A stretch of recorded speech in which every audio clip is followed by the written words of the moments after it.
जय माता दी दोस्तों, शिव शक्ति यूट्यूब चैनल में आप लोगों का बहुत बहुत स्वागत है। मैं आशा करती हूँ आप लोग अच्छे होंगे, खुशहाल होंगे और सभी के घर में माता रानी की मेहर होगी। तो दोस्तों, हम आप जो भी माता भगवती से जुड़े हैं, जो माता कालका से या माता के किसी भी रूप की पूजा करते हैं, माता दुर्गा की, जगदम्बे की या माँ के किसी भी रूप की पूजा करते हैं, उन भक्तों के लिए जो ये नवरात्रों का पर्व है, ये बहुत बड़ा पर्व होता है और यह हर दिन बहुत ज़्यादा ही फलदायक होता है। तो जैसा हम लोग जानते हैं, अभी नवरात्रों की शुरुआत होने वाली है। जो शारदीय नवरात्र है वो चलने वाले हैं। 15 अक्टूबर से शुरू होकर 23 अक्टूबर को उनका समापन होगा। 23 को नौवीं है और 24 अक्टूबर को दशमी है, मतलब कि दशहरा है, जिस दिन दुर्गा विसर्जन होता है। और तो आज हम बात करने वाले हैं कि नवरात्रों के दिन आपको अपने घर और मंदिर में किन किन चीज़ों को नहीं रखना चाहिए, किन किन चीज़ों को आपको हटा देना चाहिए। अगर आप इन चीज़ों को रखते हैं तो आपके घर पर माता की मेहर नहीं होती है, आप पे माँ की कृपा नहीं होती है। तो चलिए दोस्तों, हम वीडियो शुरू करते हैं। अगर आप लोग मेरे चैनल पर नए हो तो प्लीज़ मेरे चैनल को लाइक, शेयर, सब्सक्राइब करना ना भूलें और बेल आइकन को ज़रूर प्रेस करें, जिससे कि मैं कोई भी नई वीडियो डालूँ तो उसका नोटिफिकेशन आप लोगों को सबसे पहले मिल सके। तो दोस्तों, शुरुआत करते हैं। जैसा कि हम लोग जानते हैं कि नवरात्रों की शुरुआत 15 अक्टूबर से होने वाली है और इस बार के जो नवरात्र हैं वो विशेष रूप से विशेष नवरात्र हैं। बहुत बहुत प्रमुख नवरात्र हैं, क्योंकि इस बार जो माता रानी है, माता दुर्गे है, माता जगजननी जो है, इस बार शेर की सवारी पर नहीं, इस बार हाथी की सवारी पर सवार होकर माता जी आएंगी और सभी के लिए वो कल्याणकारी होगा। ठीक है। तो इस बार जो नवरात्र हैं इनमें कलश स्थापना का जो शुभ मुहूर्त है इस बार, वो 15 अक्टूबर को सुबह 11:34 से शुरू होकर 12:30 पर उसका समापन होगा, कलश स्थापना का मुहूर्त। तो हमें कौन सी ऐसी वस्तु है जिनको हमें अपने घर से हटा देना चाहिए। सबसे पहली बात, जो ये 9 दिन माता रानी के होते हैं, ये 9 दिन विशेष होते हैं और हर दिन एक पवित्र गंगा जल की तरह होता है, क्योंकि जिस घर में माता की पूजा भक्ति की जाती है वो घर पावन पवित्र हो जाता है। तो इस दिन, इन दिनों में हमें विशेषकर किन किन चीज़ों का ध्यान रखना चाहिए, कौन कौन सी चीज़, जैसे आपको मंदिर की नवरात्रों से पहले अच्छी तरह से हमें साफ़ सफाई करनी है, उनमें उसमें किसी भी तरह की गंदगी नहीं रहनी चाहिए। मंदिर में हमें खाली मूर्ति नहीं, खाली जो माचिस होती है उसको विशेषकर हमें नवरात्र में वो मंदिर में नहीं होनी चाहिए, उसको मंदिर से बाहर डस्टबिन में डाल देनी है। और मंदिर में अगर कोई मूर्ति चटकी हुई है, अगर चटकी मूर्ति है तो चटकी मूर्ति को भी हमें पूजा में प्रयोग नहीं करना है, उसका हमें पानी में विसर्जन कर देना है। ठीक है। नंबर 3, हमें मंदिर में अगर आपने माला चढ़ा रखी है, वो माला टूटी पड़ी है या उसमें जोड़ हुआ पड़ा है, तो नवरात्रों में विशेष महत्व होता है।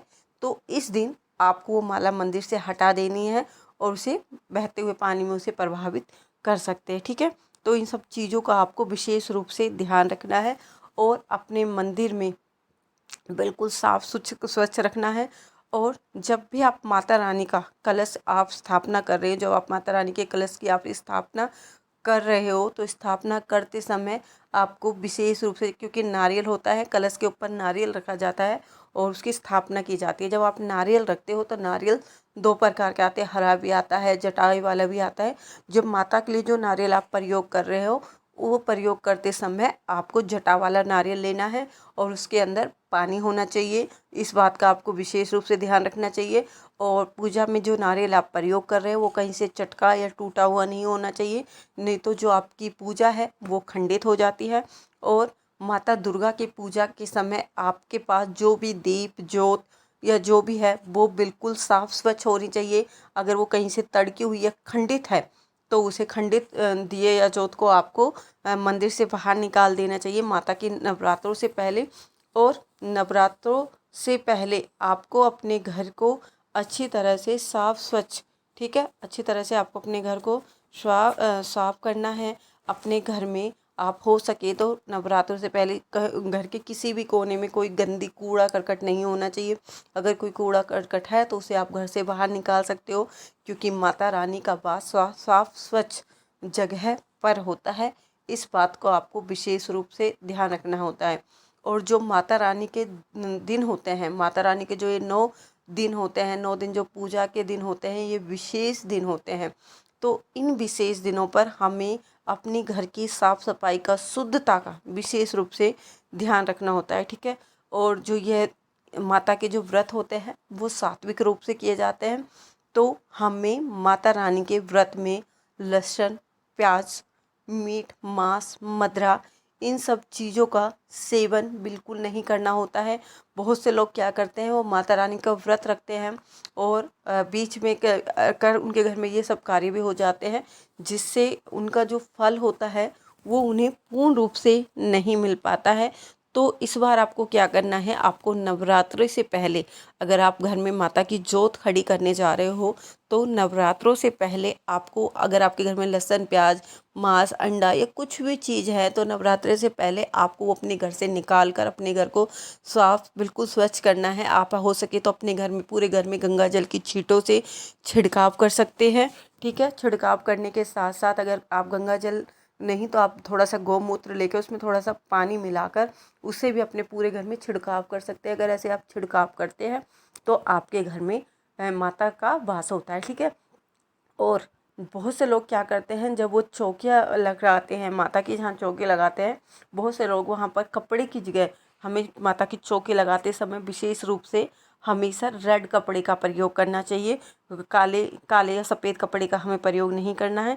इस बात का भी हमें विशेष रूप से ध्यान रखना है। बहुत से लोग क्या करते हैं, जब वो चौकी लगाते हैं तो वो कागज़ या किसी पन्नी को चौकी के ऊपर बिछा देते हैं, जो कि सही नहीं माना गया है।